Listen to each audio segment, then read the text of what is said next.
Ayan guys, di pa rin natatanggal yung truck na aksidente dito sa may C5 southbound. Kaya kung paakit kayo ng McKinley, galing kayong C5 north southbound, eto, sarado ngayon yan. Kaya ang gagawin nyo, dito kayo C5, tapos kanan na lang kayo dito. Pwede yan. Wow, babae daw ito eh. Ito na aksidente na yan oh. So ito ng motor niya, PCX yata. Ba't di naalis yan? Magka-traffic yan dyan oh. Para-rush hour na.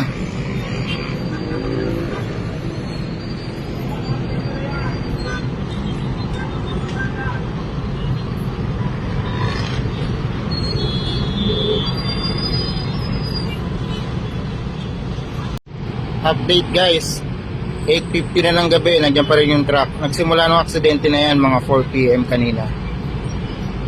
Ayan, traffic pa rin hanggang dito. Sarado pa rin dyan kasi nga nakaharang pa rin yung truck.